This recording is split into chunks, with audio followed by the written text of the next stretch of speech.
Hello, today we will guide you through how to use location groups in Google Ads. To begin, make sure you are signed into your Google Ads account and viewing the main overview page. This is the starting point for accessing account-level tools and settings. Once you are on the overview screen, look toward the top area of the interface and click on Tools.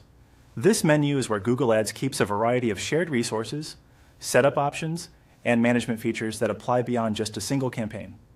After opening the Tools menu, find and select Shared Library. The shared library is useful because it stores assets and settings that can be reused or managed across different parts of your account. From there, click on Location Manager. This section is specifically designed to help you organize and control the business locations connected to your ads. Once you are inside Location Manager, click on Location Groups. This is the area where you can create custom groups of business locations, which can be especially helpful if you want to organize stores, offices, or service points by region, brand, or any structure that supports your advertising strategy. Keeping locations grouped properly can make campaign setup and targeting more efficient. Next, click the blue plus button to add a new location group. This opens the setup flow for creating your group.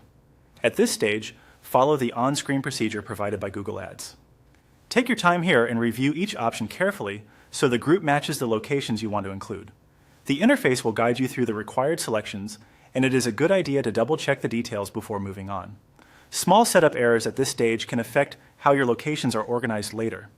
When you have completed the on-screen setup, click Save. Saving confirms your new location group and adds it to your account so it can be used where needed in Google Ads. That's all it takes to create a location group. If you plan to use multiple groups, it can help to use clear, descriptive names so they are easy to recognize later. This makes ongoing account management much simpler, especially as your list of locations grows. Thanks for following along. You have now seen how to access the location management area, create a new location group, and save it successfully inside Google Ads.